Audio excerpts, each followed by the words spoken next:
Hi there, Loy Machedo. Sweeney from LoyMachedo.com. Who's Loy Machedo and Think Personal Branding. Alright, today I'm going to share with you quite a number of articles, and this video is going to be rather very long. Okay, it took me almost 4 days to edit all the information that I got. So please, once again, if you're watching the video, check the timestamp to see the different topics. Choose whichever topic that you like so that the video goes to that particular point of the video. And you know, that's how it goes. And if you, in case you want the video to go fast, remember YouTube has an option where it makes the video go faster. So without wasting any more time, let's move on to the content of today's videos. I have categorized it into 1, 2, 3, 4, 5, 6, 7, 8, 9, 10, 11, 12, 13 different categories. First is Middle East news. Those are 3 bits. Then you have UAE that is now being attacked by, indirectly or directly, by other countries. I'll share with you more information on that. Are UAE markets going down? I have 3 bits of information for you from different articles. UAE is trying damage control. I have 3 articles. Unnecessary news in the media. I have 2 articles there. UAE jobs, are they actually going up or going down? Are they causing problems? I'll give you my views on that. A special news article whereby I'll share with you that UAE is actually losing its appeal. People don't want to come, especially people with talent, they don't want to come to the UAE anymore. I'll share with you one article over there. A major scam that has not been mentioned in any of the newspapers, I'm going to share with you in this article from a person who was working for the company that was actually doing, and they're still doing, mind you. I'll share with you information on this. Expatriates, right? Lots of them have this time written to me. So I've categorized into expatriates, general opinion, UAE jobs, then some of the expose that the people who are working in the UAE, which information they cannot publish in the newspaper, I'll share with you. I'll also feature one of the worst resumes that I've ever seen. You'd not believe if you saw it. So I'll share you with evidence, but obviously the details would be hidden. And lastly, a little bit of fun. So you can imagine how much of information I'm going to cover in this video. Let's move on. Okay. Now the first one is a bit of Middle East news. The first part is, Saudi. Okay, it's like you have Emiratisation, you have Saudization, you have Omanization, Kuwaitization, all these zations. So it seems 17th of March, several shops in Saudi were closed down after illegal, that is, as per Saudi, it's illegal practice has been exposed. Now, what happens is in Saudi, actually these shops, Saudi people can run, Saudi nationals. But what expatriates and Saudi locals, they have been doing is, I'm an expatriate, I pay you some amount of money, you are happy, you stay as a sleeping partner, I pay you money every month or once a year. I'll run the business, whatever money I make is mine, so you stay out of my personal affairs. This is what used to happen there. And it seems that this arrangement was called Tasatur. Tasatur, I don't know if I'm right or wrong, you can correct me please in the comment section. So they had this illegal arrangement called Tasatur, which was running pretty well, everyone was happy. But now Saudi has decided, no, we don't want this illegal activity to go on.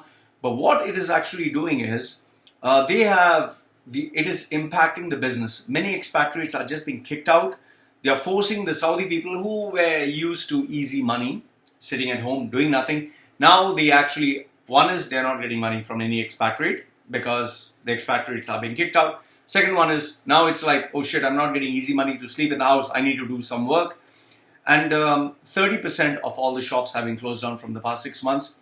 And as per industry experts and analysts, it seems 70%, imagine 70% of all the businesses are going to shut down since the implementation of this new rule. And that's going to cause major problems, both for the Saudi nationals and for the expatriates who are working there. As you know, if you check the news, Saudi has been driving back so many expatriates that many people now don't see Saudi as a place where they can go to work, and that in turn is affecting Saudi a lot. The next one.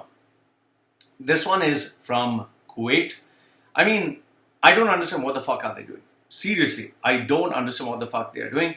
Because here you go. The first one is 10th March, they give this nice little update where they say, we give this pro-expat law.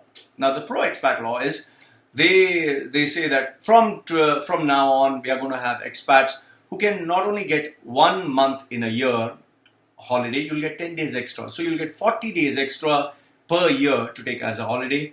Plus, we'll make sure that you get a salary hike because even you deserve to enjoy a little bit extra money. Now, they have 1.7 million expats. So what they're saying is we'll give 40 days per year, that is, and a salary increase of 15%. Now, why I find this news rather strange and bizarre is because if you actually go December 9th, 2018, Kuwait put a ban on expatriates. Now imagine all the expertise that you have as maybe a printer, a salesman, a car salesman, a designer. You cannot use that anywhere else. So what's the fucking point of being in fucking Kuwait? What's the point of working for this company? It's like if you're with company X, you have to stay with company X for the rest of your fucking life. The day you leave, goodbye, bye-bye, go to some other fucking country where they will say, I'm sorry, you don't have any experience in, let's say, Bahrain. You don't have any experience in Hong Kong. We don't recognize Kuwait experience. So you start all over again. So December 9th, they come out with this fuck-all rule. I don't know, they come out with the rule from their ass. You know, most of these members of parliament from Kuwait. And if this was not retarded enough, before this, they had another retardation. They planned to cut 1.5 million expatriates and say, no, we need Kuwaitization or some fuck all shit so that we give our Kuwaitis work. See, my theory is very simple. If a local really wanted to work, he would work. But the problem with these, pampered Middle East Arab locals is they want very high salaries for very low work, for very less pressure. They want their egos to be up there. They want to be treated like kings. And they look down on expatriates. They are fuckers who are racist. They have a superiority attitude. They think Arabs means, oh, we are up there. We are great. We are local. So they don't want to work for small salaries. They want bonuses. They want free loans. They want free holidays. Oh, I have to pray. I'm local. I have to pray. So 8 hours work, I go to pray half hour, I pray, Allah, I pray. You can't do this shit. You can't do this shit globally. You can't do this in, let's say, any other country, any other global multinational company. You can only do this fuck all shit in your country. So that is why nobody wants to employ these locals, these, citizens of the country. Because, if you're an expatriate, a guy can come and tell you, you don't fucking work, I'll kick your ass out of this company and you'll be sent back to your fucking country. You can threaten the guy. The guy will be like, shit, I'll lose my job.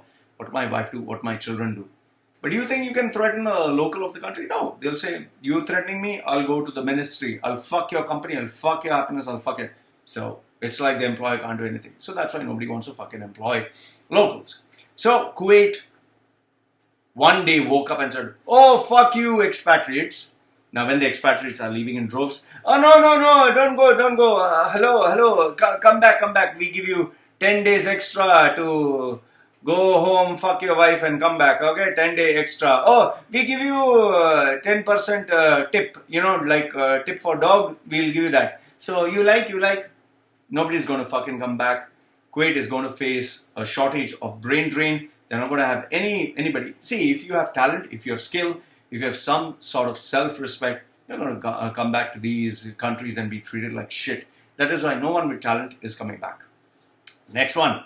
And this is Kuwait learning its lesson in a nice way. Kuwait sees a 42% decline in real estate profits. Oh, really? Why? What happened? Were all the buyers Arab locals? No, the buyers were expatriates who also had money.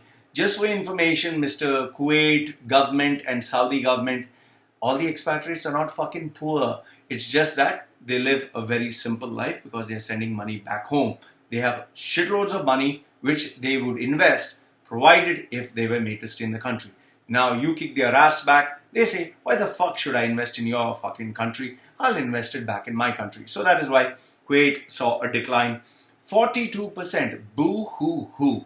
Very sad. And you'll see many other companies shut down.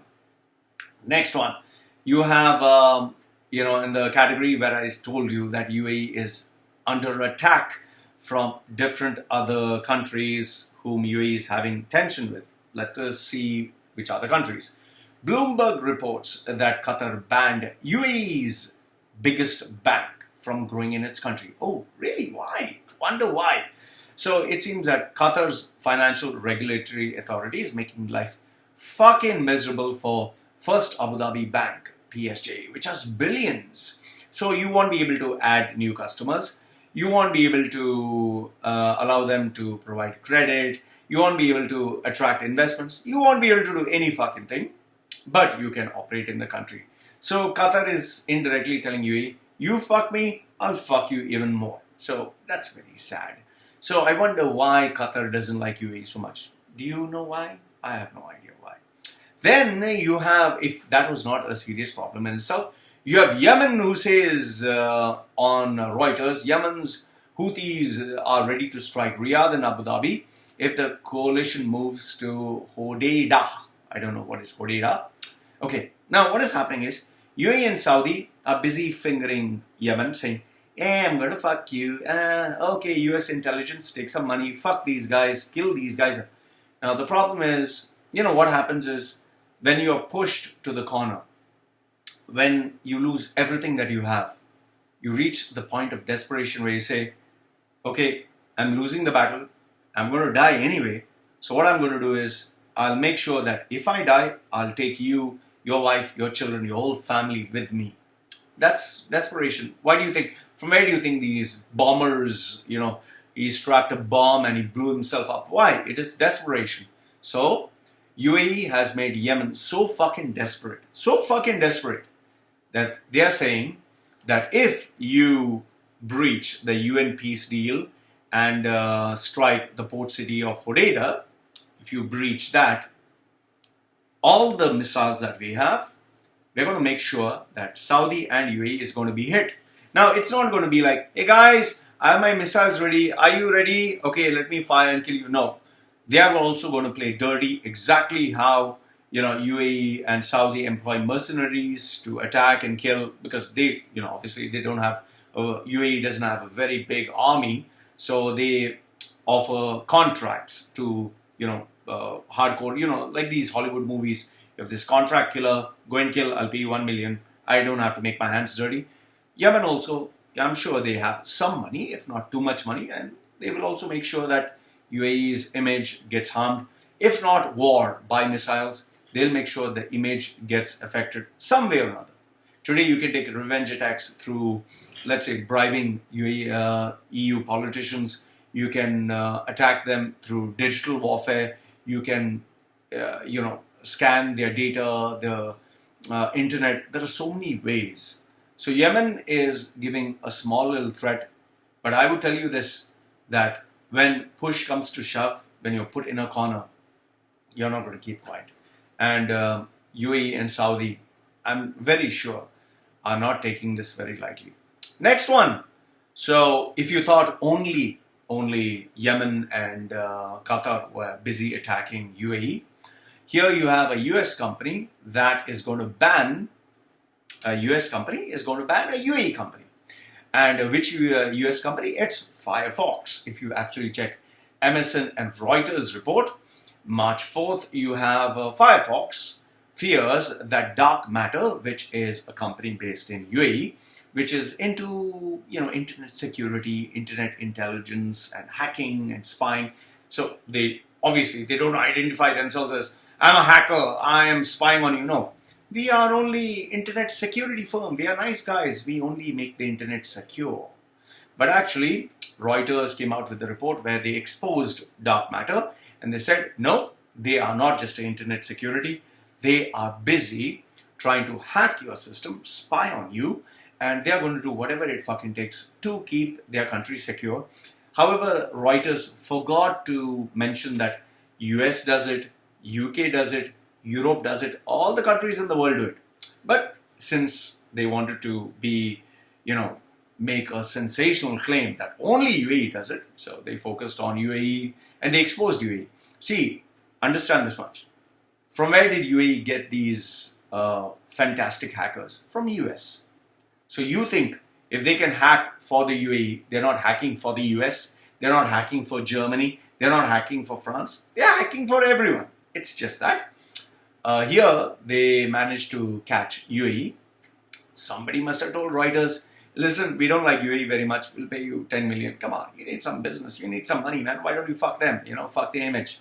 So they, oh, sure, we'll do that. Oh, and they come out with a report on UAE is a bad company, is a bad country. Oh, they have this dark matter cyber security company that is spying on all of you. Oh my goodness, Project Raven, they're actually spying on their citizens. Oh my God, Facebook never did it. No, Facebook never does it. Google, no, they have access, but they'll never do it.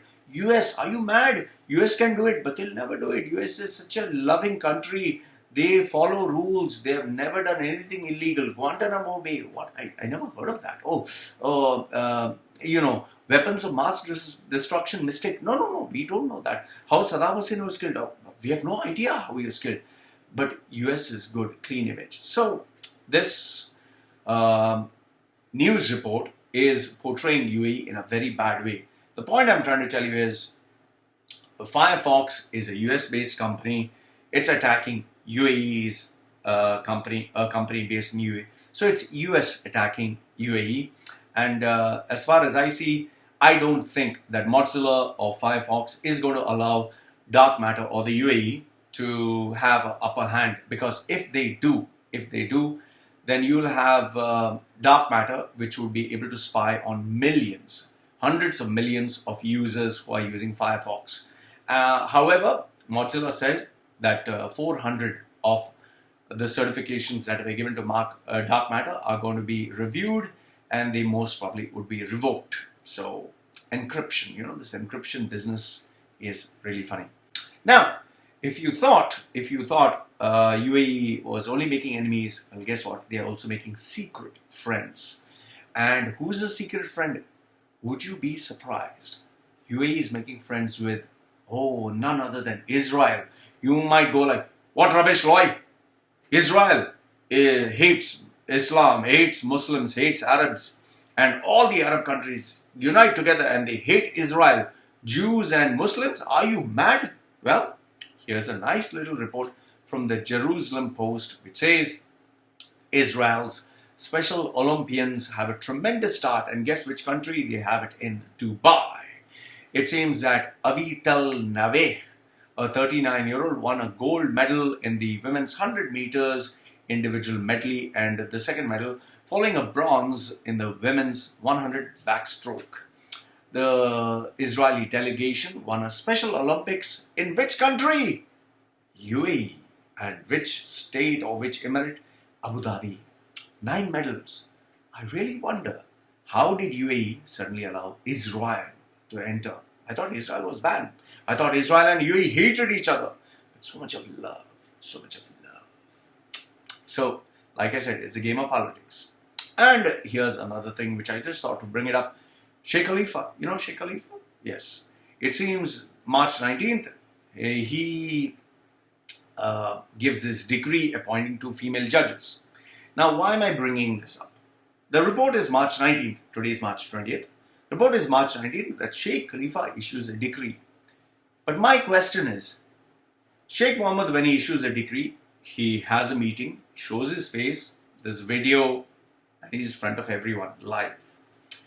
Abu Dhabi, any of the Abu Dhabi sheikhs, when they cut ribbons, when they walk, they have their entourage, they take photographs, they're there. Sheikh Khalifa, he is the ruler of the country.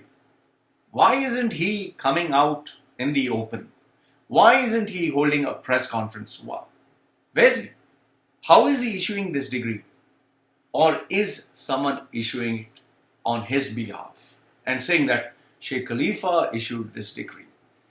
Like I said, I'm sorry, I'm an atheist who believes in evidence. You tell me a sky god, you tell me God did this miracle, fine. I need to see the God. Talk to him. Hey, hi God, how are you doing? The same way, if Sheikh Khalifa issued this decree, where is he? in person. Where is he? Why is he not coming? Why are they bringing this news? So I'm not saying it's a bad thing. It's a good thing to have female judges and all that. But I feel someone who's doing it on his behalf, using his name, it's in a legal fashion, but we don't know where is he. We don't know how is his health, because there are so many rumors stating his health is not good. Some people have even said that he's no more. He's in a coma, he's dead, he's in a vegetable state. So, until that goes, I don't believe this news that he has issued. Coming to the next one, UAE market. The title of this segment is the UAE market going up or is the UAE market going down? Job market or the money market? Let's see what are the articles that I have for you. The first one is March 6th. I spoke about this. Zomato. You know what is Zomato? The Indian online food delivery website. Zomato. Okay. I told you in my previous videos that it had sold its operations. But let me give you some more details.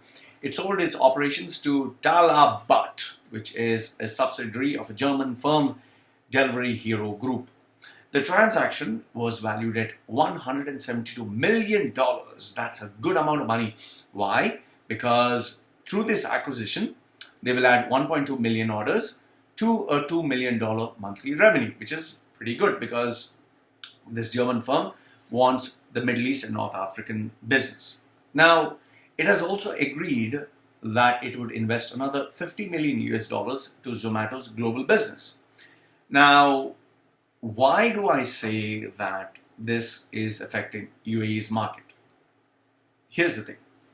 Imagine you're running a business. If you're making money, would you sell the business when you're making money every single day, profits are growing and you're happy? Which guy or which girl or which person sells a business when they're making good money? It's only when you know that shit, I see bad days coming or I'm going to lose money. Might as well just sell it. Don't need this headache. So that is where I feel it's a big question. Why did Zomato sell? Okay, if they're doing very well. If they're not doing well, then this is something to worry about. UAE's food delivery sector is also seeing several competitors growing. You have Deliveroo, you have Uber Eats, you have Talabat. Okay, and if that was not bad enough, you have this ride-hailing app, Careem, which is supposed to be into like something like Uber. They acquired Round Menu, which has food delivery service in 90 cities across 13 countries.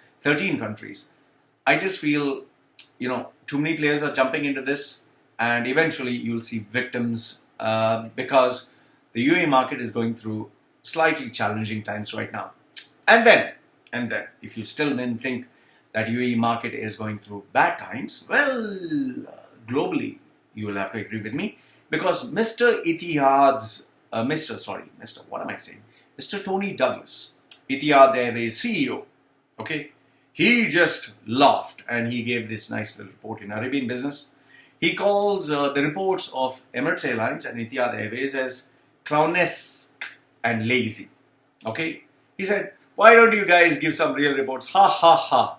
Well, Mr. Tony Douglas, CEO, instead of laughing at the reports, I think you should just look into Etihad, because Etihad is going through only $4.67 billion loss.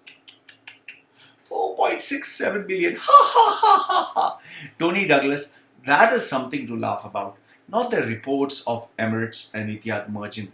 So the clownesque and lazy reports, I think if you would focus on Etihad, that would be much better. Why? Because let me give Tony Douglas another report. Jet Airways. Remember Jet Airways? You acquired. Oh, we are so great. We acquired Jet Airways. Etihad has a great vision. Well, this news shows that Jet Airways has grounded its operations in Abu Dhabi airport's asshole. So now you can decide, what do I do with Jet Airways? Etihad is also nobody's flying. Now Jet Airways also nobody's flying. But I'm more worried about these reports. Ha ha ha, these reports. Stupid. That's what I'll tell you. Now coming to UAE's damage control. Okay, let me tell you how they damage control. What is damage control is, you're trying to protect your image. You're trying to market yourself as a very nice country, happy country, or, it's like a public personal branding exercise. So, what is damage control? UAE, in its report here says, in Gulf News says, we are the safest country in the world. 96.1% feel they are very secure. Now, given the fact that I stayed in Dubai, I stayed in UAE for 40 years, I would say I agree with you that UAE is safe. So then you'll ask me, Loy, then what the fuck is your problem, man? Why are you having a problem with this report? Wait. I'll tell you why. Because if you go to worldpopulationreview.com, which is an independent website for all the countries in the world, not just UAE, and they don't have an agenda to promote one country, they show all the reports. The top 10 countries in the world: Iceland, New Zealand, Austria, Portugal, Denmark, Canada, Czech Republic, Singapore, Japan, Ireland. New Zealand, even though the shooting took place, New Zealand is ranked number 2. Okay? So in the top 10 countries, did I miss UAE? Miss UAE? UAE? Hello? UAE? So, you have the top 10 countries in the world, but there's no UAE. Then, from where did UAE get this report? Oh, I forgot. UAE's media company is praising UAE. So it's like me saying, Machedo.com has found out that Machedo is the smartest, most handsome, most caring, most loving individual in this world, as per international reports. This report was conducted by Machedo.com. So now, do you believe me that Machedo is the best? So Machedo can praise Machedo. UAE can praise UAE. So UAE will say anything it wants. Like I said, I'm playing the devil's advocate also. I have told you that UAE is safe.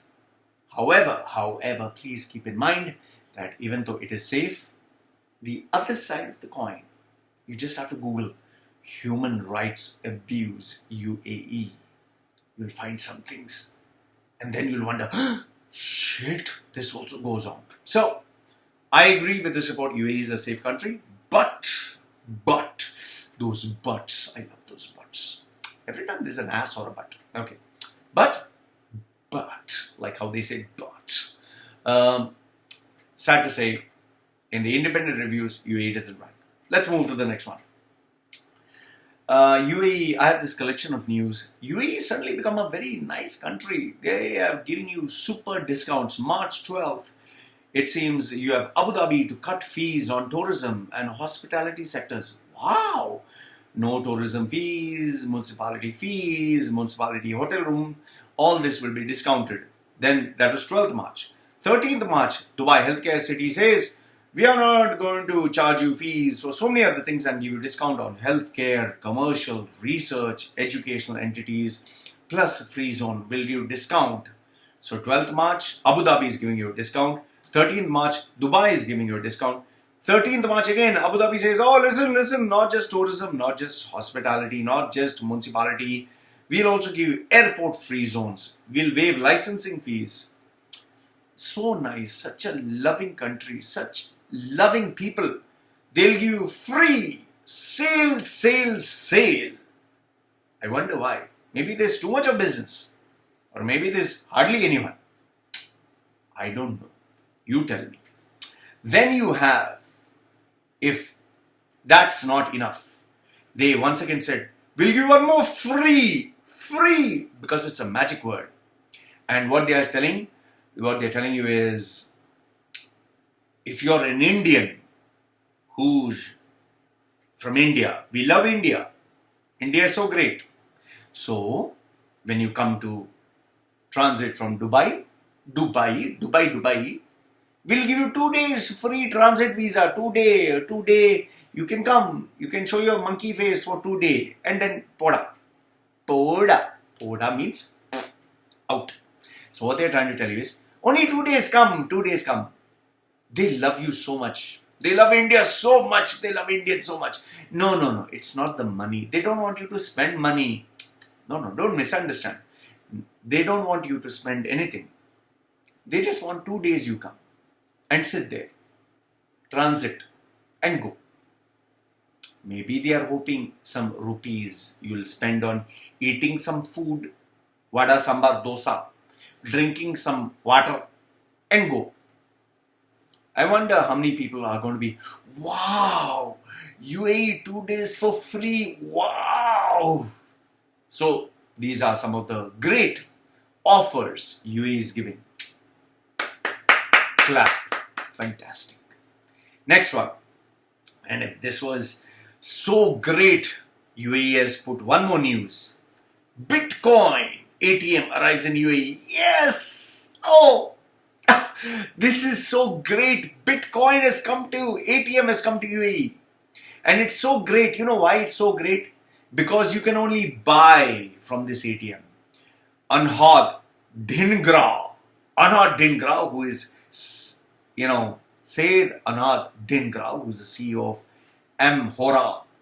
Strange names. I don't know why they come up with strange names. Okay. So Anhad Dhingra, the CEO of Hora, said, we are the company that owns this kiosk. We are putting this ATM. So you can buy. In other words, give me your money. You give me your money. I'll give you Bitcoin. You can't feel the money. It is somewhere. Bitcoin. You only buy. Okay? Only give me your money. Buy. And then if you want to sell, selling you can't do. Only buying. You can only buy. Buy as much as you want. So I can make some money. Because I opened up this company. I don't have any money. So give me your money. Buy invisible money. Bitcoin. Selling you can't sell. But yes. If you want to sell, there's a condition. When you buy, we don't want any document. No document at all. We trust you 100%. We are your brother. You are my father, mother, brother, sister. We trust you with our life. So when you buy, no need any documentation. Make it easy. But when you want to sell, one day, not today, someday, when we decide that you can sell, that time, please, we need your Emirates ID. We need your busboard. When you're burging your car, you have to show your busboard, and your Emirates ID. So we know who you are, where you come from, all your details. We know how much you buy, how much you sell. So we know, fuck, this guy has Bitcoins. Now we can fuck his happiness. But don't tell him this. No, we just want your busboard and your Emirates ID. So, when you buy, no document. Give me your money, no need document. But when you are taking money, give me your busboard, give me your Emirates ID. Fantastic business. This business, Bitcoin ATM, is going to go, great vision. It's going to go to the stars. Mr. Anhad Dhingra, the CEO. Fantastic idea. Mind blasting. Then next one. If you thought this news was great, we have Arabian news that comes with the great, fantastic news. And that news is UAE is going to build another tallest tower. You know that Expo 2020 tower they announced, but now nobody knows what's happening. No, forget that. You know that fingerprint of Sheikh Mohammed tower, tallest fingerprint tower. Okay. After people got an orgasm hearing that, wow, tall tower, wow. Ooh. One more tall tower. It'll have 75 stories, 254 hotel rooms, 371 residential units, 321 hotel apartments. Now, wow. Everyone's so excited. Excitement. Hello? Who's excited? Nobody? Okay. So, one more tower. We'll see how long this goes. Okay? So, anyway, I'm just telling you the exciting news. Now, let me give you the even better exciting news. If you're impressed with this news will drive you mad, man. Fuck. I was like, wow, fuck. This news next one is cha, like Indian, South Indians are cha, wow. And the news is, from now, you don't need your CV. Print out CV. What is this? Print out CV. It's old fashioned. Video CV. That is old. We are UAE. We are technology based. We are forward thinking. From now, your CV is going to be wristband CV. Oh, wow. Wristband, like that steps, counting the steps, like that wristband. Yes. Emiratis, local shokal. Now, they'll be given one wristband. Once they're giving this wristband, when they come to any company, you want job? Wow! You have my CV. Oh, fuck! That is so good. So, I was just thinking, if there are 10 people standing, 10 companies, they'll keep their scanners ready, that infrared scanner. The local guy will just run. Yeah, when you run, and 10 companies will get their CV. Instead of, old-fashioned, excuse me, you have your CV? Sir, here my CV. Thank you. We will get back to you shortly.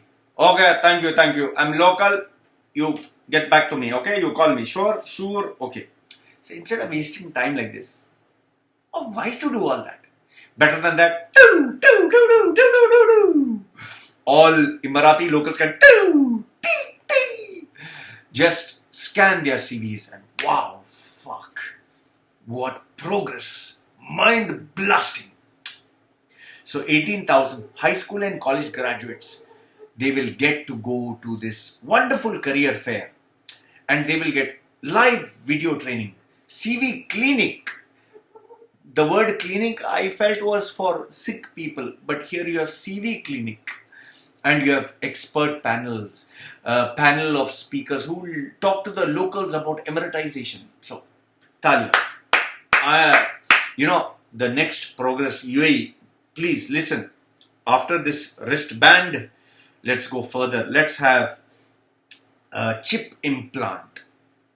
Okay? After you do the chip implant CV, then next one, even greater progress is when the person is born, just put something up somewhere, anywhere.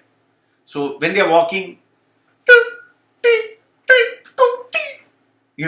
forget CV, passport, you can put passport here, Emirates ID here, CV here. So when you go to a company, what is your name? Okay, did you pay electricity bill? And water bill?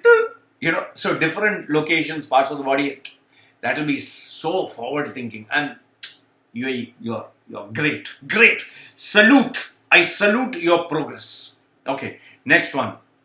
Don't be impressed. More is coming. The climax. The climax. I'm building it up. UAE will create 30,000 jobs for who?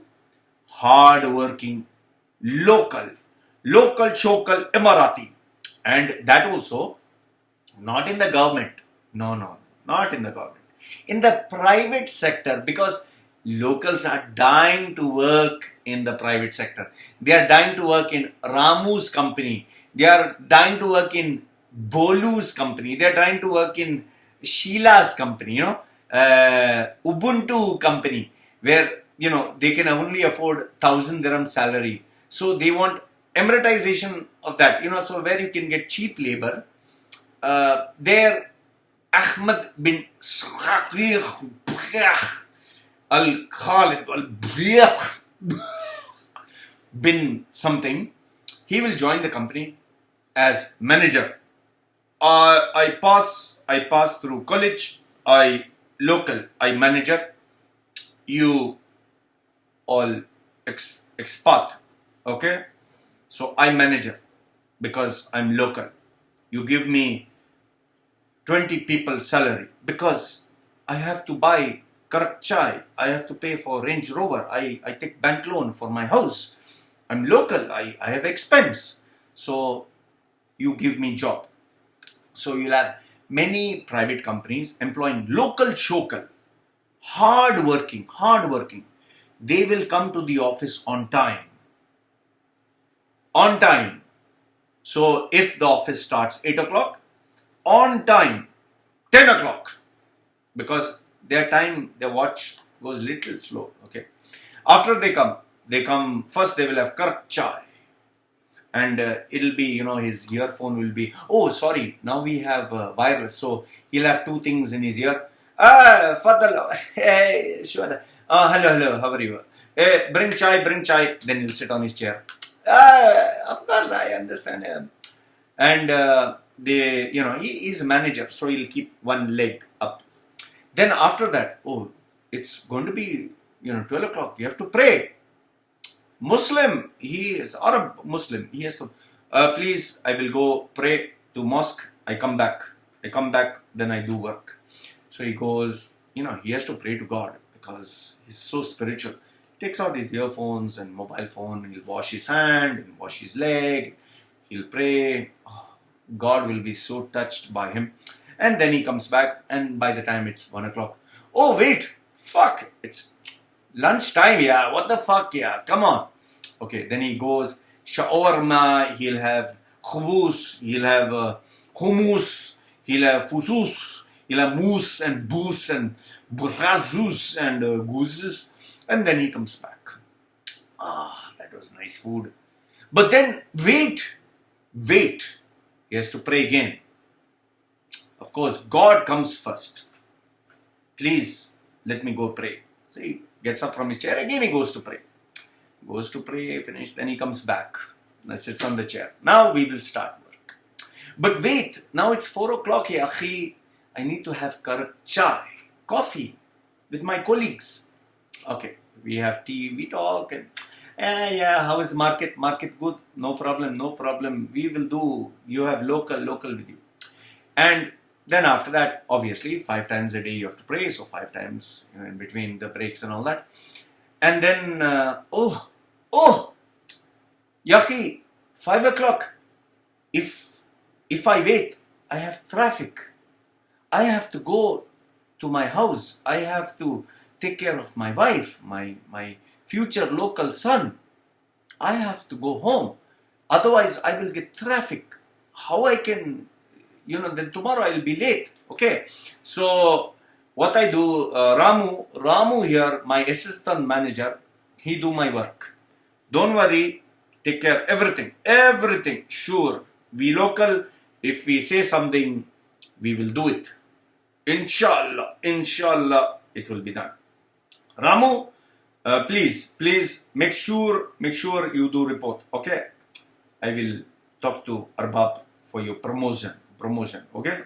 So then he leaves with his Land Rover, Nissan, petrol, whatever. He goes. Next day comes on time again. So 10 to 5 they work, 10 to 3 or 10 to 4. So UAE should look forward to all these wonderful, hard-working Emiratis who will be joining the private sector, and this will create a boom in the economy. Not kaboom, not that explosion, which nuclear bomb blast, the boom in the economy. So I look forward to our local brother, sister, and don't forget, we treat women equally. So we'll also get Fatima bin Salah al. She will come. Wait, please, wait. Yes, you want 1 minute. I have to put, okay. Yes, 1 minute. Fatima, inci alle fukadalle bile. Oh, wait. Yes, what you want? You want open bank account? شو عندك bank account? How you open bank account? Call Sima, فضل. Can you check what customer want a bank account? Okay, please, Mr. What your name? Go Sima from India. She do bank account. Okay, okay. Thank you.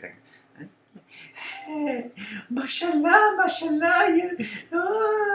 baby looks so nice. Oh. One more customer. Wait. 1 minute. So We look forward for all our Emirati brothers sisters to join us. 30,000. So, moving to the next one. Because Emiratis have been working so hard and they have been contributing so much to UAE, the central bank launched a new scheme. What is the scheme? If you have any loan, if you have credit cards, if you have auto loans, all the fucko loans that you have taken, okay, not for booze, not for women, not for expensive cars, not for fucking around. No. You must have taken the loan for your father, for your mother, for hard work.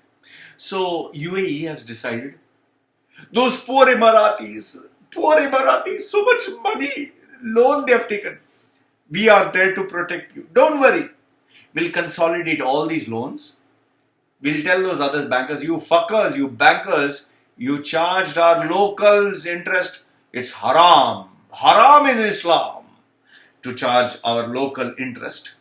So, our Emirati brothers and sisters, no need to pay so much interest. Just pay the loan back, little amount. And banks, those expatriates over there, no, from India, Pakistan, Sri Lanka, Bangladesh, American, British, all of them. Fuck them. Yeah, fuck them. Shh. Don't say. No, not fuck them. Give them good service. Okay. But for local, please, local, don't touch. So, they've started this new, this facility to help our Emirati brothers and sisters. So, the only condition which they have said is, please, once we help you or save your ass, just don't take any more loans and fuck yourself even more. On a serious note, it's just that UAE is having a tough time with the petrol, which is not giving them any money. The real estate market is crashed, in other words, fucked. And you don't have UAE's growth happening very much. So a lot of Emiratis have lost millions and billions and they're getting fucked. So, the government wants to say, don't be angry with us. Let's pamper you and let's give you some free money. However, critics are saying you are encouraging irresponsible borrowing. I want you to read the article, and this is going to, just snowball into more problems. Anyway, this is UAE and this is the Middle East countries. I don't know how the fuck they are going to teach discipline. Coming to the next one, you have UAE banking mergers from Khalid Times. See, here's what I want you to keep in mind. In a population, in most advanced countries, when you have a population of 9 to 10 million, you have 4 to 5 banks. Just keep this figure in mind. 9 to 10 million people, 4 to 5 banks. UAE has 9.5 million. Do you know how many banks does it have? So I just told you, when you have, say, a population of 9 million, you should have 4 to 5 banks. UAE has 9 million. So how many banks is there? 4 to 5? A little more. 10 to 20? A little more. 30 to 40? No, a little more.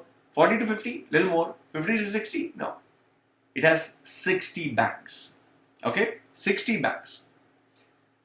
Now, why are they 60 banks? Do you know? Because UAE gives credit cards like giving popcorn. It gives auto loans just like that. It gives you personal loans without checking your collateral, without checking whether you can pay back. You just join the company, let me give you a loan. 30 times, 10 times. That's why you have so many people who have 5 cards, 10 cards. And UAE, the Gulf countries, UAE especially, charges the highest fucking interest in the world. You don't have to believe me, just do your research. Where other countries, they charge you 10% or 13% or 6%, UAE charges up to 60% annually with hidden charges, and they try to fuck up your life. In this article, they give you fancy words like cost synergies, diversified portfolio, dynamic business environment, money-centric banking, non-traditional new age insurgents, leveraging fintech solutions. Wow! such bombastic language. Oh my goodness, so much education. Wow. But let me put it in Zimbal language. Zimbal. The Zimbal language is, okay, Indian language. Emirates NBD, first Abu Dhabi Bank, and now joining Abu Dhabi Commercial Bank, Union National Bank, Hilal Bank. They are merging. Okay, they are merging to have a $115 billion bank. Why? Because they're getting fucked. And when you have global giants like Citigroup, HSBC, Standard Chartered, obviously you can't compete with them for business. You also had three Sharjah banks, Investbank, UAB, that is United Arab Bank, and Bank of Sharjah, which are going to the dogs. They were supposed to merge, but they didn't. So these banks, 60 banks, to protect UAE from collapsing, they'll have to merge or they'll not survive. Because let me give you, as per the census of 2018, UAE has 22 local banks, 38 foreign financial banks, 27 full-fledged commercial banks, 11 licensed wholesale banks, and they are operating through 743 and 80 branches. Okay, a total of 36,629 bankers are there. That means 37,000 bankers. Okay, so many professionals in UAE itself. So when these banking mergers take place, these 37,000 professional bankers, they're going to be unemployed. They're going to be, shit, what will I do? Where will I get a job? Okay, and the best part is they took an interview with Rajiv Kakar. Who's Rajiv Kakar? Former Citibank for CEO for Turkey and MENA region. But now he is the founder of Dunya Finance. Remember the report which I gave you, Dunya Finance is having a tough time, bad time with so many people resigning. They're not getting their money back. So he contributed to this article. Wow, very nice. So what I suggest to you is, if you're working in the banking industry, or you have a credit card, or you have a loan, be careful, because you might lose your job, and if you lose your job, then you're going to get fucked. Here's another news which will tell you how you can get fucked. As per March 18th report, in this article, it says 711 bank accounts were hacked in the last 3 years, which is a fucking increase. Now just imagine this. UAE is supposed to be one of the leading, most advanced country in the world where you have technology. But in Dubai itself, you have so much of hacking taking place. 1,406 cyber crimes are recorded in Dubai, out of which 711 were hacking of bank accounts, breach of privacy data, and stealing data. That is why today, when you want even a SIM card replacement, they ask you for your Emirates ID and passport copy. So please be careful. And remember, where even Bitcoin is concerned, there also you might lose money. And just to show you the spirit of our Emirati locals, the spirit, we have an amazing, great leader among all the locals who has done something which is so great, I can't even imagine. And what is that he has done?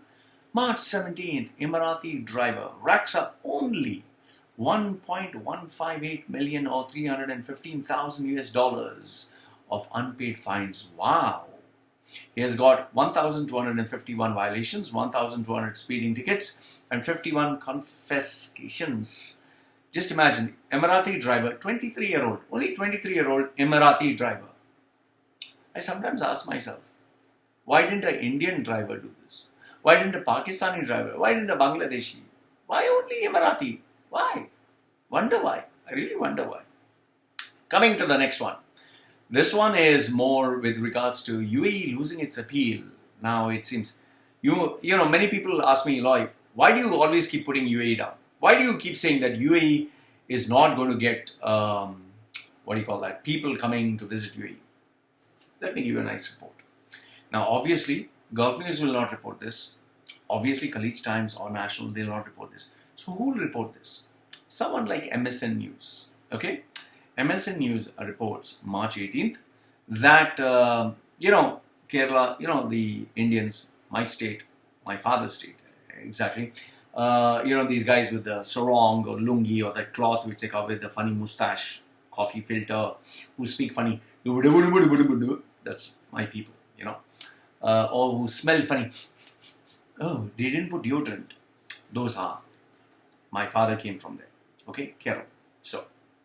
So these people whom everyone has been putting down, well, UAE suddenly realized, shit, we made fun of them, but they are not so poor. Because since 1970, Keralites, the South Indians, who have some of the highest fucking population in India as it is as a fucking population, the Keralites have been sending 2 million of its citizens to the Gulf. Most of them Muslims. And what they go there is, they go there to make money. So the South Indians, the Keralites especially, they go to the Middle East countries like UAE, Saudi, Qatar, Bahrain. They go there to work. What they do is, when they go to work, they have a contract for 3 years. So 3 years they work, and then they take a 3 months holiday. So in other words, 3 years I'll work there, and then I come back to fuck my wife and I go back. So the wife is only kept as a fucking machine. So I earn money, come back to fuck you, and I go back.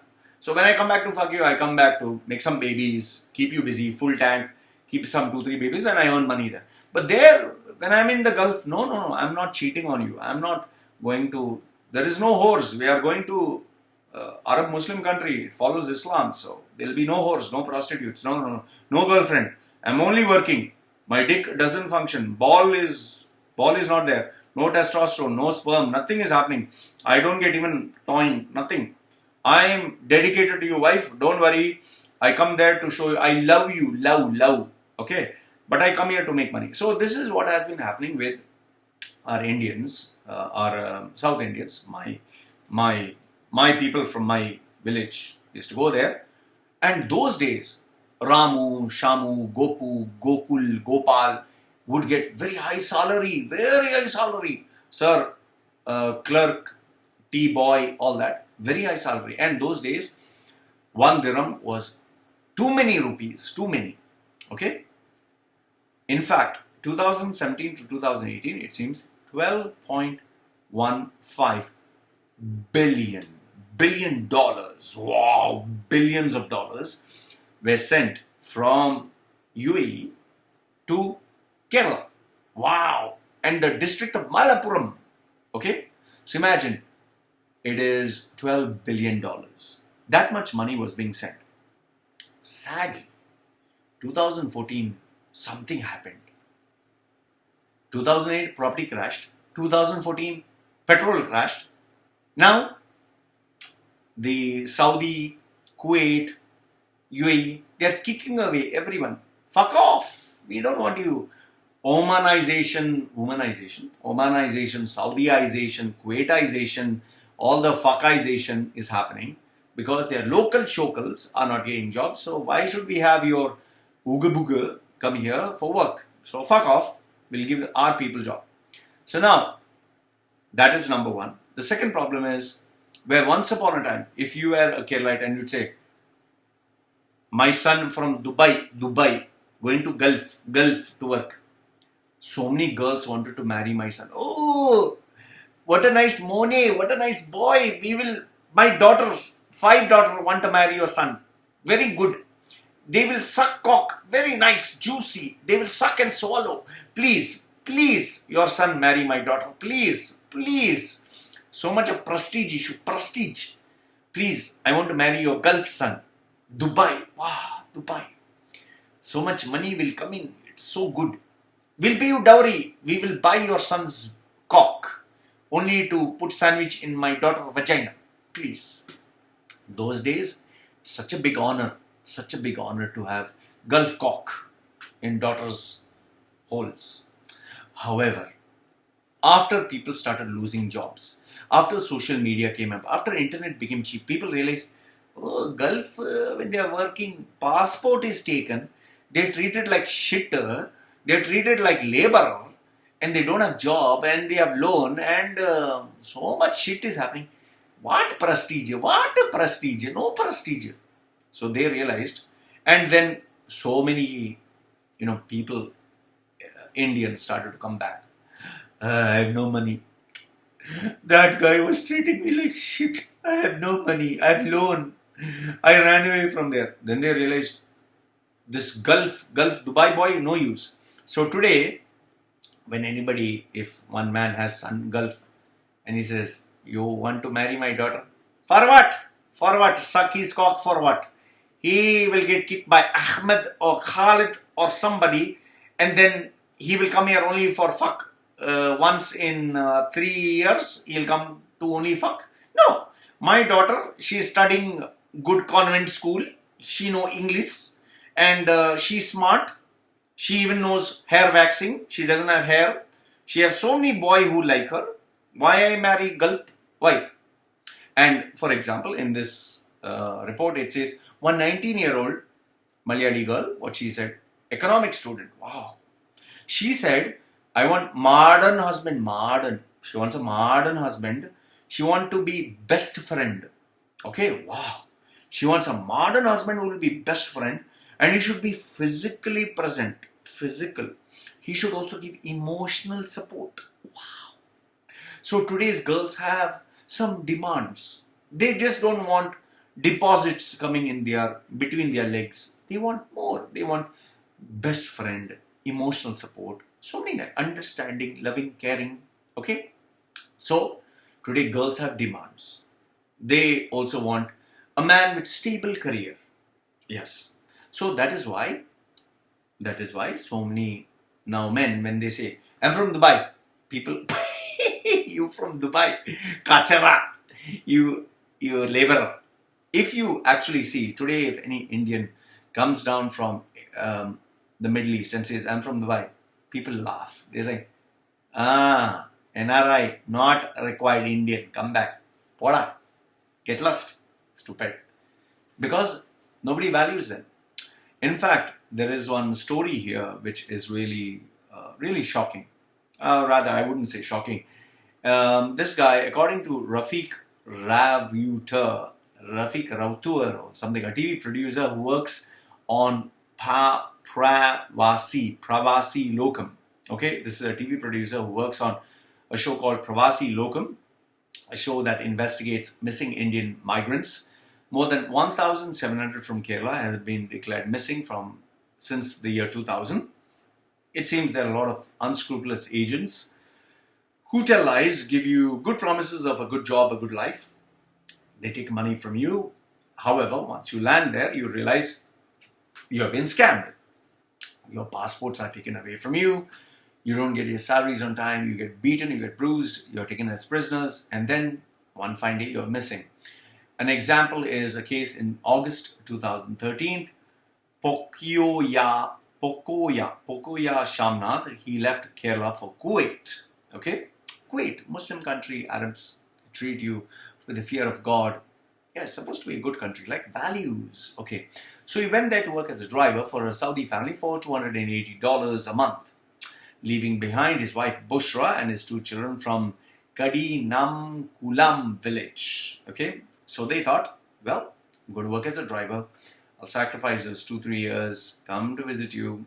I'll take care of my wife Bushra and her children. However, once he went there, the employer never gave him a salary. One fine day, when he was not paid his salary, he said to his boss, please, sir, I'm working, give me some money. And because he had the audacity to ask for a salary, the Saudi employer, he gave him the Saudi treatment. He beat him up, threw him in the trunk of the car, drove many, many kilometers to Saudi, dumped him in a camel farm, and ordered him to work there and eat what the camels were eating. And his wife didn't know what is happening. Finally, one day he gave her a message. When she came to know, wife panicked, contacted this TV show, Pravasi Locum, and asking them to help. They approached the Indian embassy in 2014. Finally, after 1 year, he came back. After a few months, he came back. And he said, I never received any salary. I was traumatized in the Gulf. He now works, instead of $280 a month, he gets $60. Okay, not 4 times less. However, he is with his wife, he is with his family, and he gets treated with respect. This is exactly the reason why so many Indians are showing the middle finger to the Gulf. They're saying, fuck you with your jobs, fuck you with your human rights abuse, fuck you for all the shit that you're making us go through. We deserve respect and we deserve security. So that is what this report says, and that is why today many countries in the Middle East, especially the UAE, are losing its charm. So, next one. This one is a massive report that I wanted to share with you. This is a UAE scam. This is, you need to understand that a lot of people get in touch with me. Let me just drink a sip of soda water. 1 second. My throat is dry.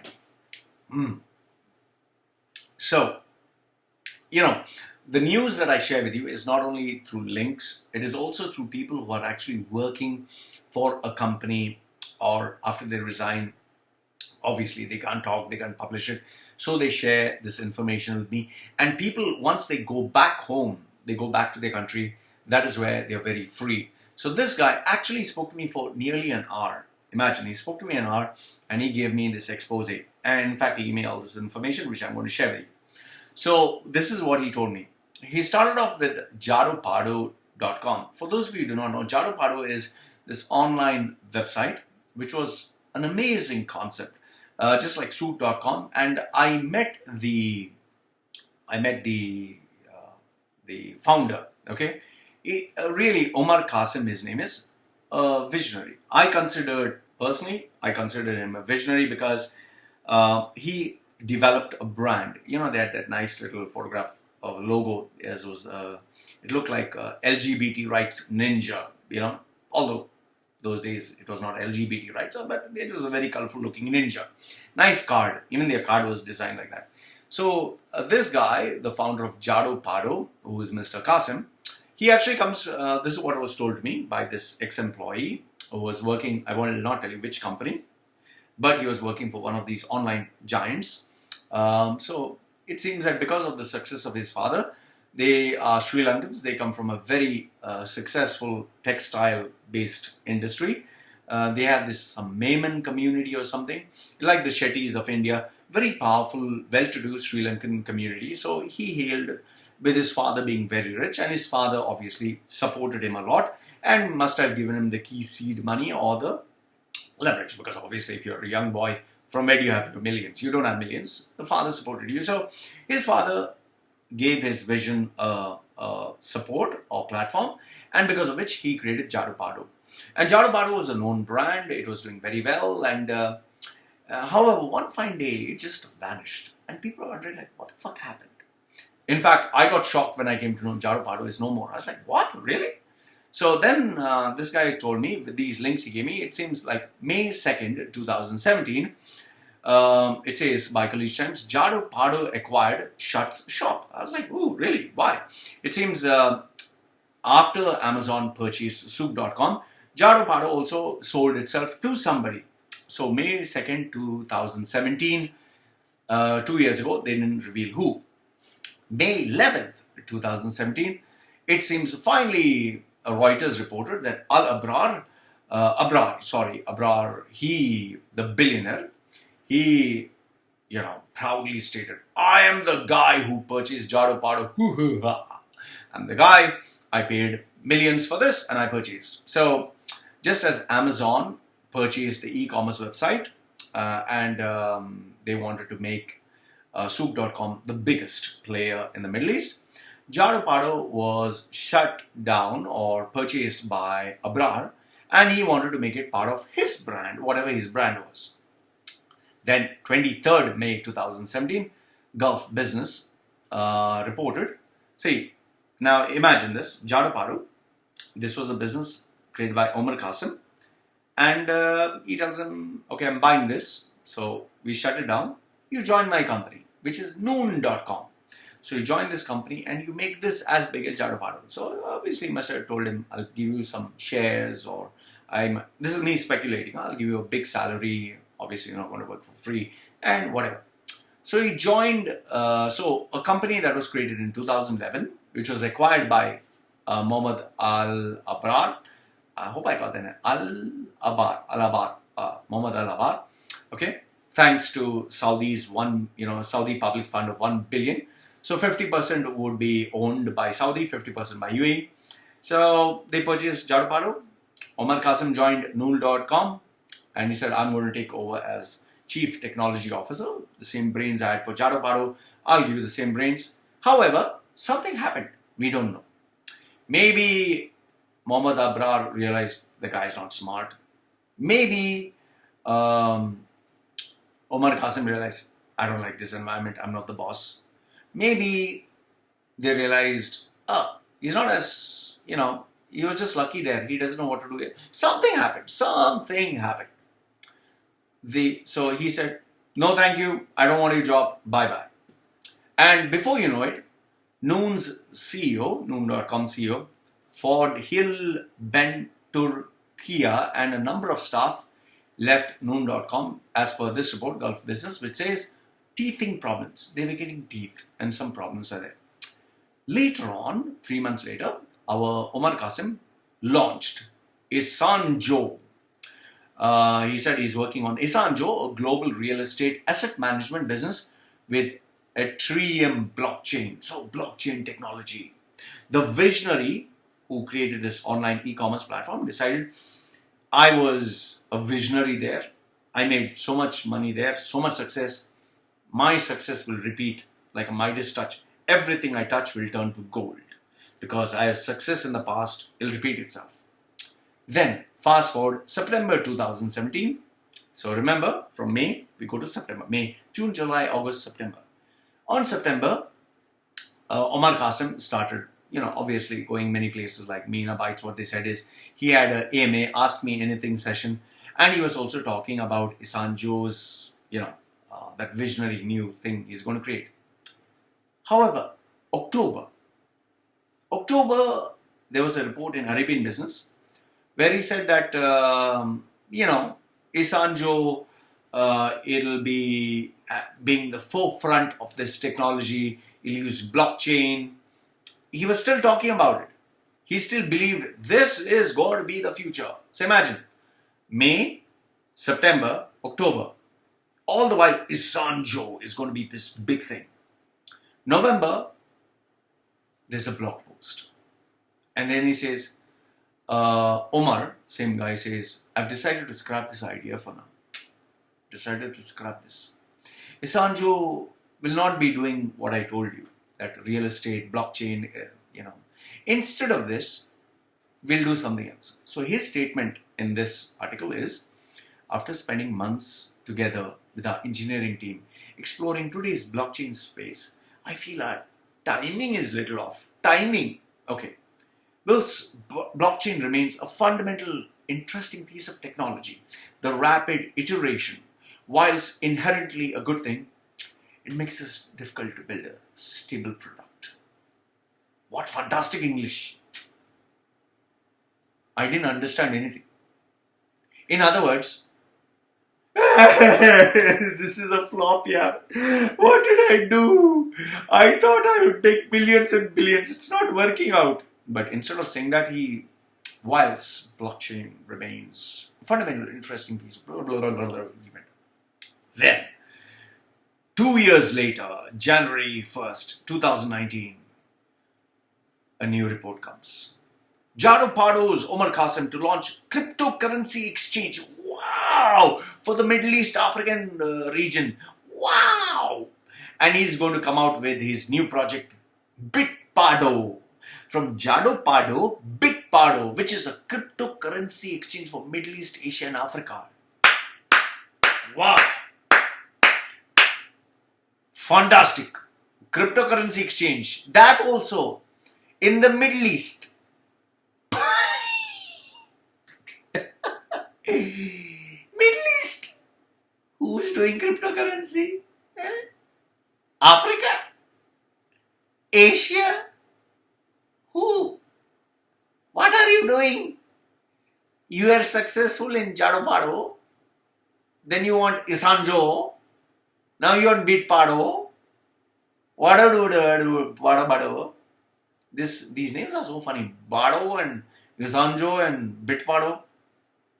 And the announcement comes from BitOasis, another bit, like Bitcoin, bit something. One of the leading cryptocurrency exchanges in UAE have raised investments.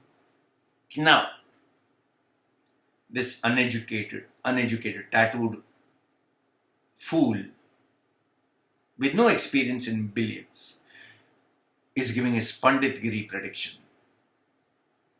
Your money is gone. Your bit by bit, your bit investments is, and this company will shut down because you'll not make any money. And this Middle East, Africa and Asia, nothing is going to happen. So this will happen. That's the only thing that will happen. So bit by bit, you lose all your money. In other words, what I'm trying to tell you, my friend, is you are lucky. Lucky. Right time, right place, right everything. Jado Pado came. Then Bado Jado, after that you sold. Finish. You're not going to be Elon Musk. You're not going to be Jeff Bezos. You're not going to be Richard Branson. You're going to be somebody. Once upon a time, in little Dubai, you did something. Today, it's finished. You'll only look back and say, those days, I was a visionary. Now I'm I can't see. Why am I telling you this? It's not to make fun of this Jado Pado company. No. The reason I'm sharing this with you is all these so-called big companies like Jado Pado and all that, they're going to shut down one by one. It seems Jado Pado, there's a rumor it'll come back. It's going to flop. Trust me, it's going to flop. Noon.com is going to flop. Okay? In fact, the shocking news that I want to give you is, there is Soup.com, Noon.com, Avok.com. Now I won't tell you which company. I'll not tell you which company. But the company, either one or all, they were selling, beauty products, earphones, smartphones, many devices that they were selling. This person was working for one or many of these brands. What he told me is they have a factory in Dubai and parts of the Middle East where every product that is being sold there is fabricated fake.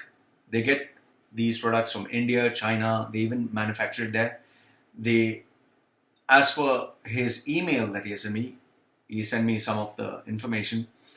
They manufacture it, they put a duplicate sticker on it, even these 3D hologram stickers. He said you can manufacture them for 0.7 fils. So it looks like an original sticker. It's nothing but fake. You can manufacture 0.7 fils. You can manufacture this. That is in dirhams. He says they sell 500,000 of these devices. Okay, easily. Just by telling people it's real, but it's actually fake. In fact, this is what he told me. I don't know anything. There is one RFID tag. Okay, now this one is fucking expensive because it's like the Salik tag. People have this tag when they're driving. So it is like when you have an original phone, it has this RFID tag. If you have a software in your phone, some of them have, not all, you can scan this product and know all the details. So it seems that the fake ones are having 3D stickers. The original ones cannot get this sticker because this is pretty expensive. That is why when you go to an Apple store and you take a product and you don't pay for it and you walk out, immediately the alarm rings. So it is through this RFID tag. What he told me is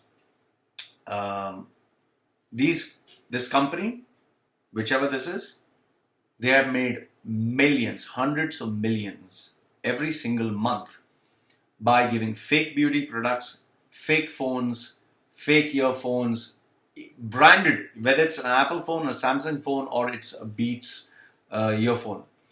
And that is how they have been selling 40% off, 50% off, or 60% or whatever. And he's saying any product which is their top selling, that's how they have been making money. Which is why after a global company took over this other company, many of them lost their jobs. Many of them got kicked out because they do not want fake stuff being sold, which is illegal. So the point I'm trying to share with you is all this illegal stuff takes place and nobody talks about it. but this is the reality of what is happening in the Middle East, especially in UAE. So this was a big expose that I wanted to share with you. So you can give me your comments. Do you think it's fake? Do you think it's real? Up to you. But I'm giving you information from a guy who was working in a very senior position in this company, who was actually doing this. And, he admitted this. Well, he was doing it because, everyone's doing it. Management tells you to do it. Obviously, he has to do it. So I thought I'd share this with you. Next one. This was sent to me by a couple of the expats in UAE. This link is from MSN and Sky News report. It seems an ex-British soldier was jailed in Dubai without charges. And now what they're planning to do is send him to Abu Dhabi. So he's a former British soldier who was charged in Dubai for 5 months without any evidence. And now it seems because they know they can't keep him in Dubai, they are sending him to Abu Dhabi. Police arrested Andrew Neil, accused him of selling drugs. He has denied these allegations. His family said that they have not managed to produce any evidence. So without any evidence, a man who spent 24 years serving in Iraq, Afghanistan and Bosnia was just arrested, no evidence, and put in jail. The head of the campaigning group that is Detained in Dubai, which is a very, very popular website, it seems that Radha Sterling, she's a very powerful woman. She's well known. You can just Google her name. Either Detained in Dubai or Radha Sterling, you'll find much more information. What she said is he has been jailed without any evidence. And if he gets transferred from Dubai to Abu Dhabi, this entire investigation is going to start all over again. And this will destroy Mr. Neil. Neil was in Dubai. He was running a successful dog business, training dogs. He left the army in 2015 and his family says these allegations are rubbish. The next one. So UAE, for those people who thought, oh, I can stay in UAE tax-free and no need to worry and all that. Well, this report says otherwise. Independent.co.uk. It seems that a man who was wanted by the police on Instagram, a man who was wanted in the UK, who fled the UK, went to Dubai and was enjoying good life in Dubai, showing off on Instagram. Name is Adam Ali. He will be taken from UAE and sent back to the UK because he has a couple of charges. He fled to Dubai on the first day of his trial. Once he was in Dubai, he started showing off through Instagram feed. He started showing his expensive cars. He started showing that he was going to great clubs. He was enjoying his life. In other words, he was showing the fuck you to the government. So what the UK government did is very simple. They collaborated with Dubai police, Dubai public prosecutors, the Interpol, and the National Crime Agency with the Met Police, all of them teamed up together. And when he went to United States and landed in Dubai, they caught him and then they sent him back to the UK. So for those of you who are thinking of running away from Dubai to any other place or from any other place to Dubai, don't think that you can commit a crime. You will be caught. Next one. This was by Khaleej Times. It seems a GCC national, that can be any of the countries, Kuwaiti, Bahraini, Omani, whatever. It seems he was shouting in a UAE-based bank, and he told them, which normal locals say, do you know who I am? You know who I am? Me, local. Okay, I'll show you. So UAE decided to show him.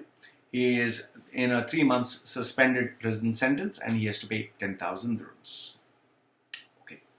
Let's quickly move on to job updates, guys. So let's move on. Let me have a sip of a nice little water. Job updates.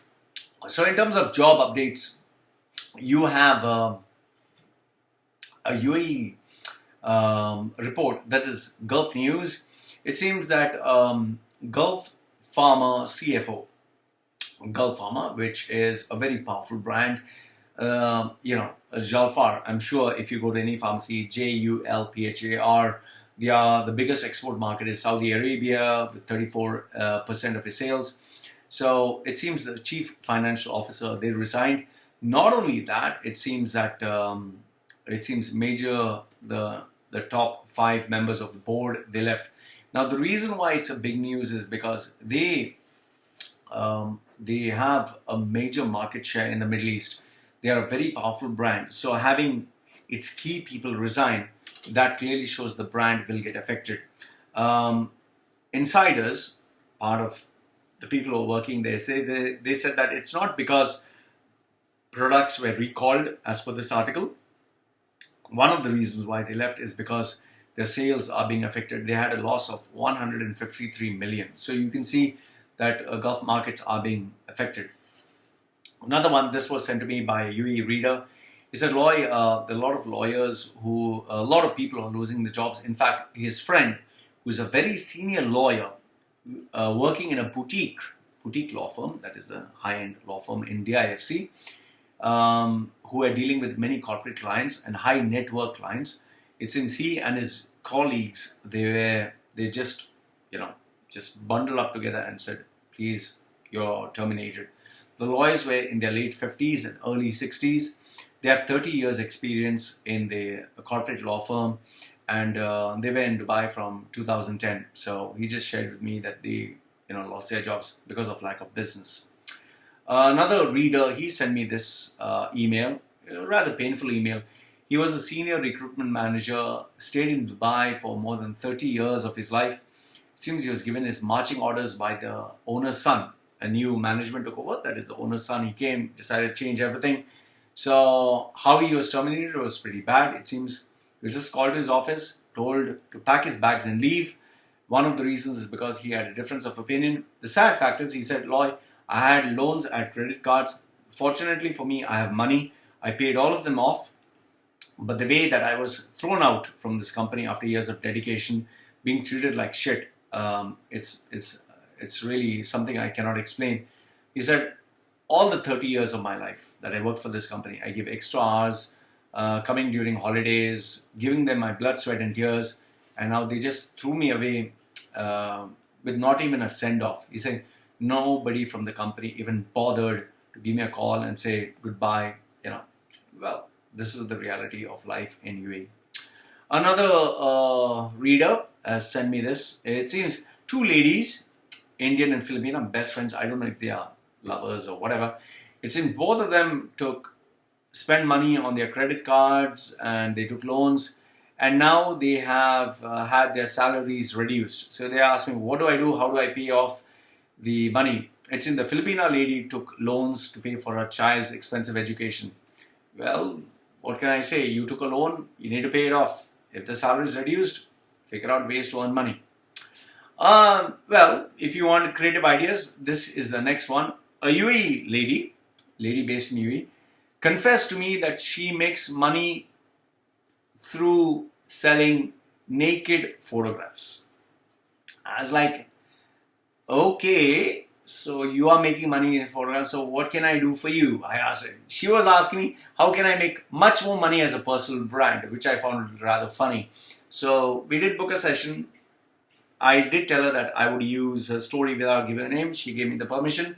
So she makes money online from Dubai, selling nude photographs, doing webcam shows, and she told me, I don't do anything very dirty.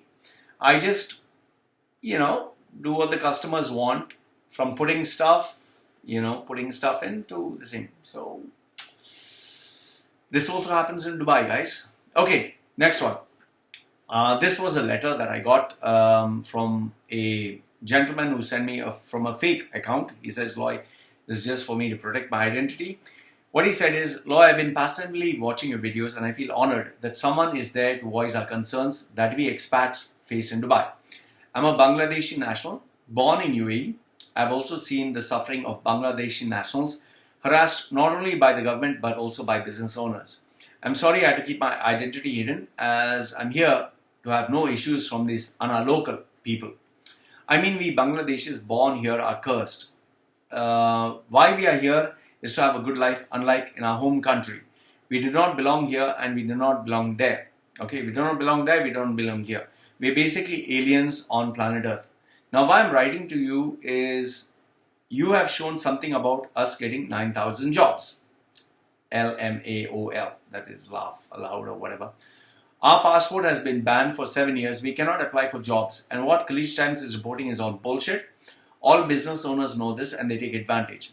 Bangladeshi nationals who are already here cannot review their visa. It is done by companies but by individuals themselves, being paid 1,100 to 1,300. And if you do not renew your visa, then you have to go back to your country. I know that we are expats, but because of the visa ban, we cannot stay here. Me and my entire family have uprooted from here. Hope you share this with others. And the news of Khaleej Times, Gulf News is all bullshit because we Bangladeshi nationals have not gotten any jobs since our passport is banned for more than 7 years.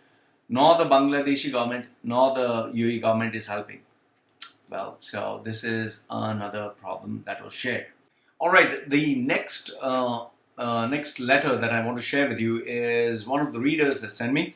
He says, Mr. Loy, I'm an anonymous, okay, who wants to share with you something about Emiratisation that is happening in Dubai.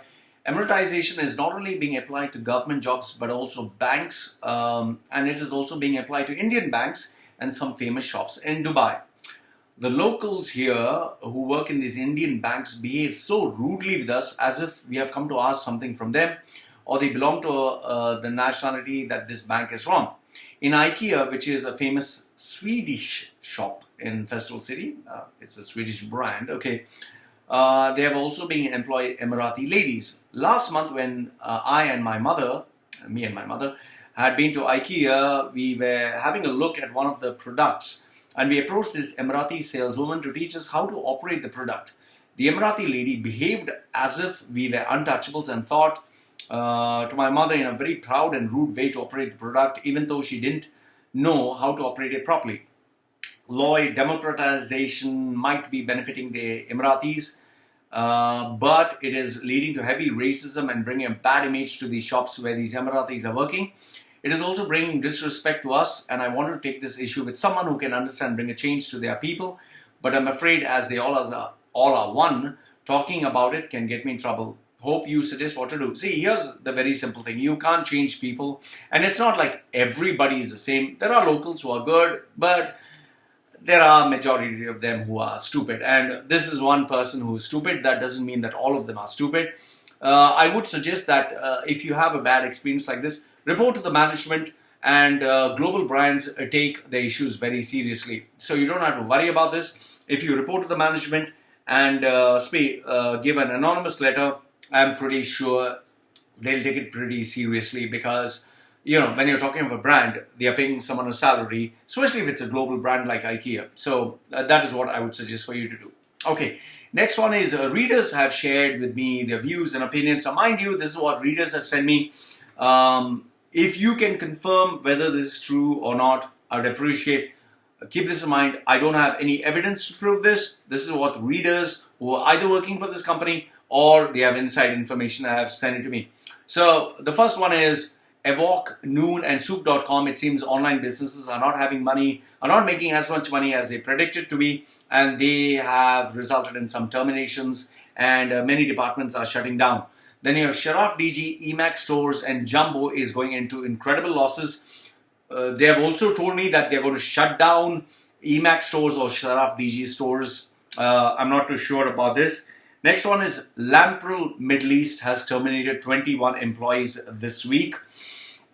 Another one is, this one is a crazy one. A female made a sex video with her boyfriend, and it seems her boyfriend, they broke up, and now her boyfriend is blackmailing her that she can't have another boyfriend. So she asked me what to do. Well, I told her that, you need to report to the police because he can't keep blackmailing you.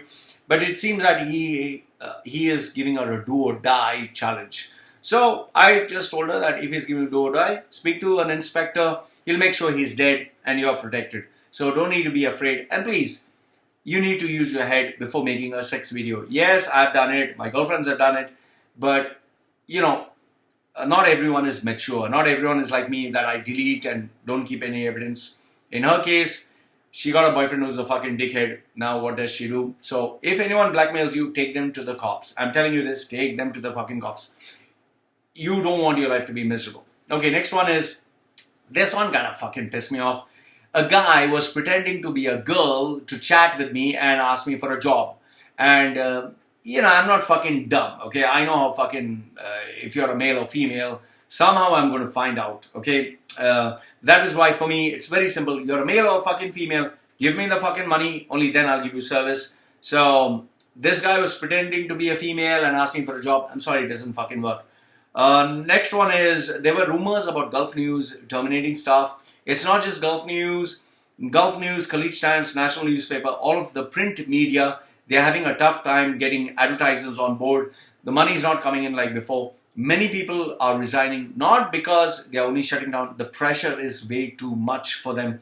That is why many people join and leave. So it's not just Gulf News, it's all the print media. The next one is, it seems that now many expatriates are moving to, they're even considering Turkey, which I found rather surprising.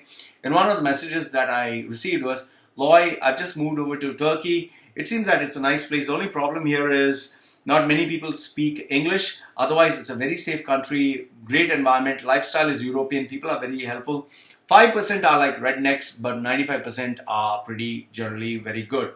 So it seems that if you have money to invest, you can get a lot of perks and benefits happening in Turkey. So this is another news I thought I'd share with you. Next one is Emiratis. I put a video before about Emiratisation. So this is another person who said, Lloyd, yeah, Emiratis are the best. Okay, east or west, one Emiratis said Emiratis are the best. Yes, they are the best. And I was like, what do you mean they are the best? So he said, yes, they are the best at coming late to office, best at going home early, best at praying 5 times a day, best at praying for 30 minutes to 1 hour during office hours, best at working 5 days a week, best at talking on their smartphone, making personal calls, best at not avoiding any pressure, best at taking 10 times their salary, and best at shouting, I'm local. So this is what one of the readers said. I also got this video of a maid in Dubai that was sent to me. So I was like, okay, fine. You're sending me a maid in Dubai. The next one that I'm going to share with you is a rather strange one. Do you want to see a CV of a person who wants to get $5,000 or 18,000 dirhams in UAE? Do you want to see? Do you want to see? Let me present you that CV. Da-da! This one is, let me open the document. Okay. This one is a rather strange one because I got this resume. I got this resume from a lady, okay? A lady who sent me this resume. And I found it rather strange. And I'll tell you why. Okay, I've obviously protected her identity because I didn't want her to be exposed. Now, this is what she has put. Okay, just imagine. Now, the reason why I'm going to share with you this resume, the reason why I'm going to share it with you is she told me she's expecting a salary of 18,000 dirhams, that's $5,000, to something around 22,000. So 18 to 22,000 dirhams, or $5,000 to $6,000. So let's have a look at the CV of this lady who is expecting to get a manager's job and a salary of $5,000 to $6,000. So starting, this is how the CV looks like. As you can see, the header, there's so much of white space, and she has put full caps, okay, with her name, which I've censored. Then she starts off with an identity number. Wow. Then she puts her gender. It's not enough that she's a female. She has to put her gender. She puts her date of birth. She puts her nationality. She even puts her race. Can you believe that? Not only nationality, but she puts her race and then her marital status. And she also informs you that she has a baby with a driver's license code. Wow. Then she gives you her address where she stays, contact details, which is good enough, and email address. Then, for no reason, rhyme or reason, she leaves this empty space here. And then she moves to career objectives. Let's read her objectives because the company is very interested to know her objectives. So her objectives are, my career aspirations are to find a stimulating. She wants a stimulating. Stimulating. And a challenging position, like a Kama Sutra position. She wants stimulation and challenge. Okay. So she has stated her. Then when we go to page 2, what do we see? She has stated her matriculation. Wow. She has stated her subjects, see her qualifications. She knows English, Afrikaans, she knows maths, She knows business economics, she knows biology and economics. Wow, so good. At 2003, it's 2019, so 16 years ago, what she did, she's informing the employer. Okay? Then she tells you her territory. I don't know what the fuck is a territory, but territory, and if you zoom down, you get, she knows Microsoft Office. For a salary of $5,000 to $6,000, she knows Microsoft Office, Word, she knows Excel, she knows PowerPoint, she knows the internet.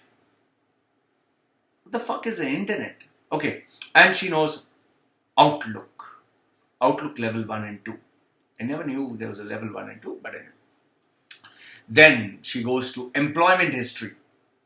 So for a lady who wants a $5,000 or $6,000 salary, her amazing skills, let's read, let's get our mind blasted. First one is answering telephone calls and dealing face-to-face inquiries. Wow. Second one, politely greeting customers. Politely, not rudely, politely. So for $5,000, she can answer the telephone calls, deal face-to-face and politely greet with customers. In fact, she has made it sure that even in her previous job, she was answering telephone calls with face-to-face inquiries and greeting people politely. But now the question is, does she have any more skills? Let's see, for $5,000, she was in charge of doctor's diary. She was in charge of making sure appointments were run smoothly. She was made appointed for checking patients in and out. She also had an incredible skill, and what is that? Filing away test results, arranging prescriptions, submitting medical aid. Wow. Then for $5,000 salary, she also makes sure, she tells you again, that she answered telephone calls. She deals face-to-face inquiries and she is in charge of doctor's diary. In fact, she also made sure that she mentioned another thing. She is good at repairing PCs, upgrading PCs, and if you thought that was the only thing that she's good at, she's good at installing software. Wow. Installing software. Have you heard that anywhere? That a person is good at installing softwares. $5,000 for installing software. And the greatest, answering telephones. Then, let's move on. Her competencies, let's check competencies because you need to be good at something. Professional competencies, not just competencies, professional competencies. And this is what she does. Ability to prioritize. Guys, ability to prioritize, organize a heavy workload. Ability to quick file alphabetically and numerically. Quick file. Then can use Microsoft Word, Excel confidently. And she can use a spreadsheet. And the climax, email application. Guys, email application. These are fantastic. Then, last if not the least, she thought she will send some personal information. So let's have a look at personal information.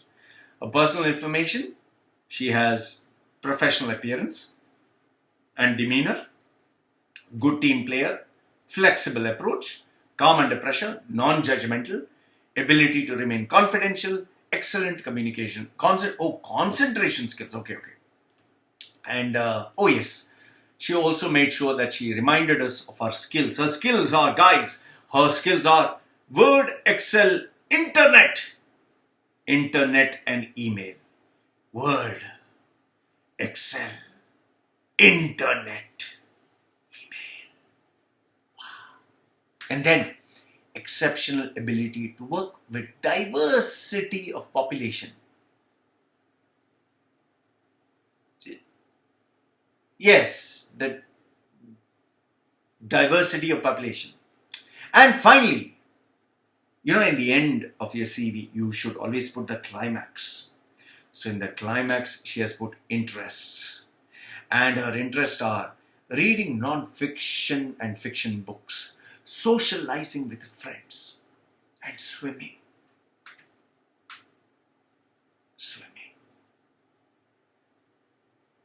for $5,000 a month. $60,000 budget, which you should pay her. Swimming. What a CV. What a CV. Wow. So my friends, from answering telephone calls, politely, very politely greeting customers, a person who knows Microsoft Word, Excel, PowerPoint, whose skill is internet and email, and who knows swimming. She wants to come to UAE to earn $5,000. 5,000 blasting dollars.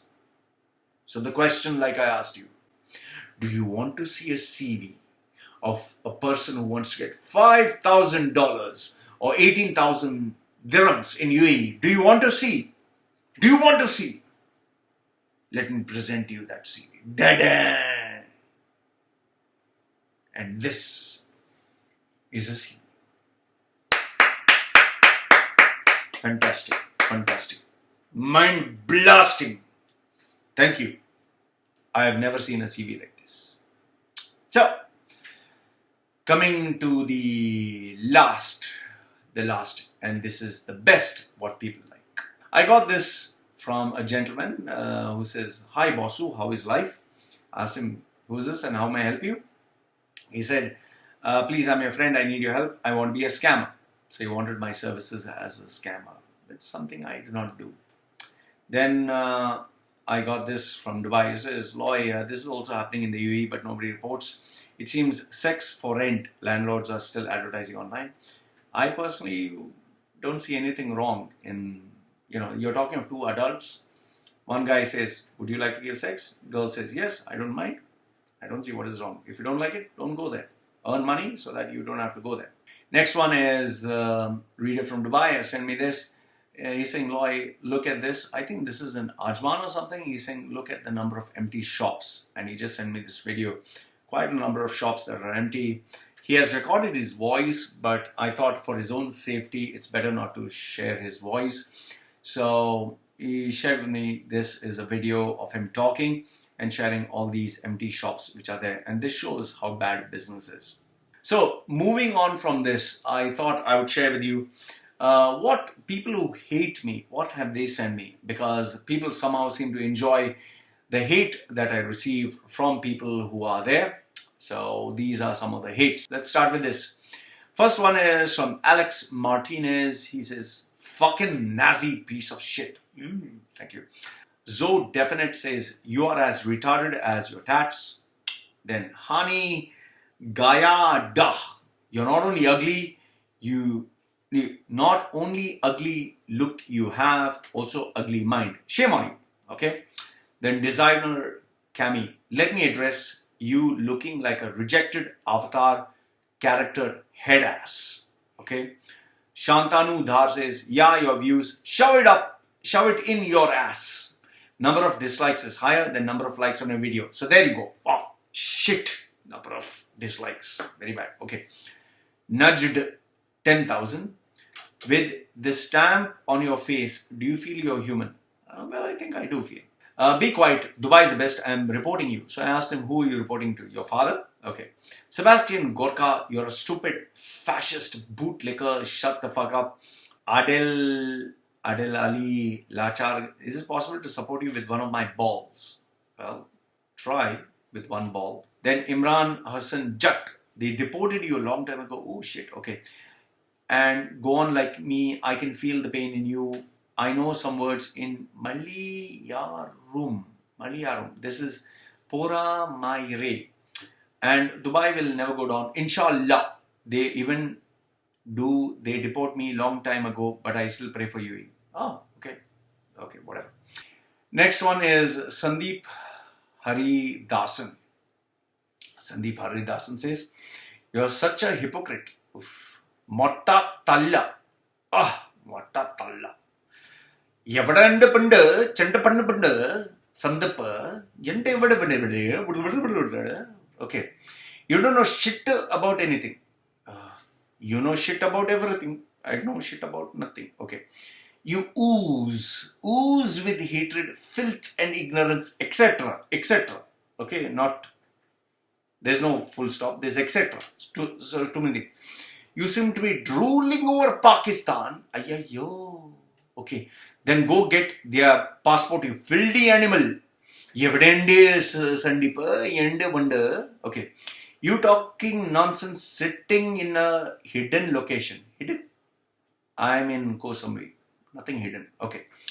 Your hidden location is easier than piloting a fighter jet. Yo, I'm glad you know so much. Okay. And chase away a superior enemy jet. Aren't you ashamed of yourself? No, I'm not ashamed of myself. What facts do you have to talk in this manner against India and Abhinandan? What facts? The same factor that is coming in the newspaper, Sandeep Haridasan. Okay. Your shitty mouth is full of praises for terror organizing country approved by many other countries. Your shitty mouth is full of praises for a terror organizing country approved by many other countries. Oh, okay. So many countries approve that Pakistan. Approve? How can they approve? Means they have branded the country as a terror organization, not approved. Wrong English, Sandeep. Evident, Sandeep. Okay. How can you blind yourself from the fact that Pakistan has always troubled India in various ways? I don't know. I really don't know, Sandeep.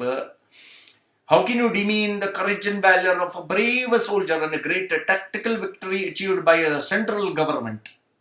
What a victory you are talking about, Sandeep. Sandeep, evident you did not eat masala dosa, that you can't understand the vada sambar of the war. What are you talking? Okay. How much funding you are getting to puke the bullshit, huh? I'm not getting any funding, Sandeep. Sandeep, I'm not getting any funding. Okay. Your master in Pakistan must be taking good care of you, I assume. I hope so too. Okay. Remember one thing, you monster. People like you are the curse of any country. You are a kind of guy who bites the hand that feed you. Sandeep, India is not fed me anything. India has not fed me anything. Okay. If India feed me, I will talk good about India. Okay. Then you shouldn't be given asylum in any country, because who knows, you won't betray it. Till now, no country has given me asylum. If you are man enough, give up your Indian passport and see what happens. No one will accept you for the shit you are. Confound it. Sandeep Haridasan, what are you talking? What are you talking? I don't understand your English, your Malayalam English. I don't understand. Okay, but anyway, thank you very much. Thank you very much for sharing your vada sambar, idli, dosa, chicken chukka, chicken masala, mutton 65, and also you saying all the wonderful informations. Okay, Sandeep Haridasana. Okay, next one. From New Africa, Kement woman. Oh, okay. She says, fuck you, devil. Oh, okay. Come drink my periods, original periods. No. Yeah. No. That means no. Okay. You're just behaving like the devil from the cave. See, my Africa woman. Africa. Well, actually, I do not drink periods. The thing is, maybe in Africa, they drink the period with the